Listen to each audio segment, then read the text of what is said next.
نگاہ ولی میں وہ تاثیر دیکھی، بدلتی ہزاروں کی تقدیر دیکھی، لیکن کم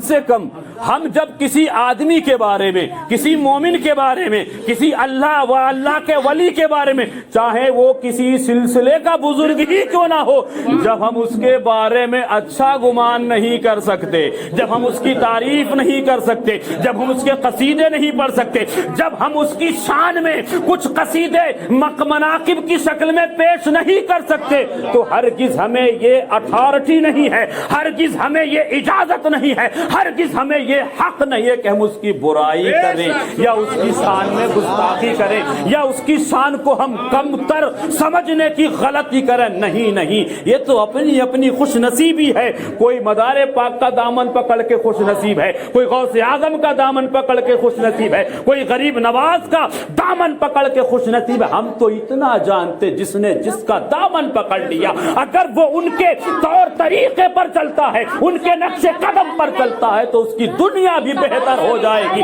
اور مرنے کے بعد آخرت بھی بہتر ہو جائے گی۔ سرکار سیدنا حضرت عبد القادر جیلانی سرکار غوث اعظم رضی اللہ تبارک و تعالی عنہ کے سلسلے کے ایک بزرگ، جس کو دنیا حضرت فضیل ابن عیاض کے نام سے جانتی ہے۔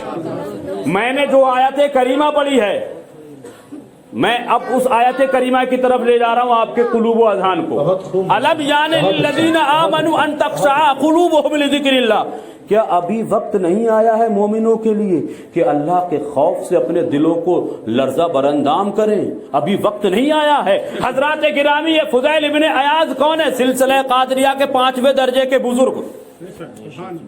لیکن آؤ ان کی زندگی کا تھوڑا سا جائزہ لیتے ہوئے چلیں۔ ان کی زندگی کا معمول کیا ہے؟ نماز ایک وقت کی نہیں چھوٹتی تھی، رمضان کا روزہ نہیں چھوٹتا تھا، کسی وقت میں جب دیکھتے تھے خالی وقت میں ہوں تو قرآن کی تلاوت بھی کیا کرتے تھے، نماز بھی ہو رہی ہے، قرآن کی تلاوت بھی ہو رہی ہے، رمضان کے روزے بھی رکھے جا رہے ہیں، مگر کاروبار کیا ہے ان کا؟ تجارت کیا ہے؟ بزنس کیا ہے؟ وہ سن لیجئے، چوری اور ڈکیتی کرنا۔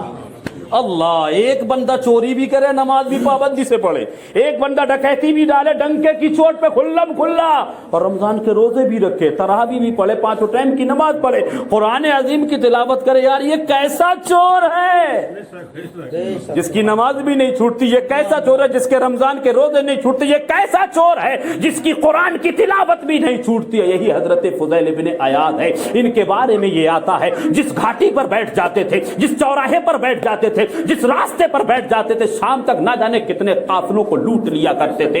ایک مرتبہ کا واقعہ ہے کہ آپ قافلے پر تشریف فرما تھے، اور قافلے پر تشریف فرما ہونے کے بعد ایک عرب کے لوگوں کا قافلہ جا رہا تھا، اور اسی قافلے میں اللہ کے نیک بندے تھے، ایک حافظ قرآن تھے، ایک قاری قرآن تھے۔ لوگوں نے کہا فلاں گھاٹی سے مت گزریے گا، وہاں فضیل ابن عیاض دھاک لگائے ہوئے بیٹھا ہے، وہاں فضیل ابن عیاض تمہاری جان کو بھی لے لے گا، تمہارے مال کو بھی لوٹ لے گا، تمہارے قافلے پہ حملہ آور بھی ہو جائے گا، لہذا ایسا تھوڑا ٹھہر لو، تھوڑا رک جاؤ، بعد میں چلے جائیے گا۔ حضرات، بڑے بوڑھوں نے، بزرگوں نے، سب نے مشورہ کیا، مشورہ کرنے کے بعد یہ طے پایا گیا نہیں، کسی سے ڈرنے کی ضرورت نہیں ہے، فضیل ابن عیاض آئے گا تو اس سے نپٹ لیا جائے گا، اس سے بات چیت کر لی جائے گی۔ اسی قافلے میں ایک قاری قرآن تھے، اس قافلے کے سردار نے، اس قافلے کے امیر نے کہا، اے قاری قرآن، آپ قافلے کے آگے والی صف میں تشریف لائیے،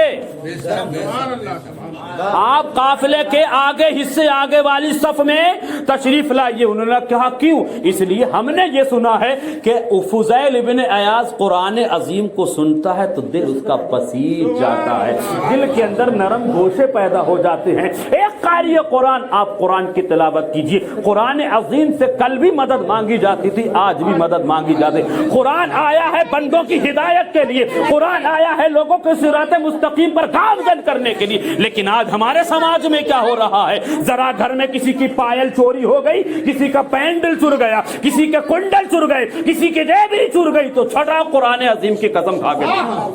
قرآن عظیم جو ہے قسم کھانے کے لیے نہیں آیا ہے۔ اگر قرآن پر تلاوت ہو، قرآن پر عمل ہو، تو نہ میرے گھر میں چوری ہوگی نہ تمہارے گھر میں چوری۔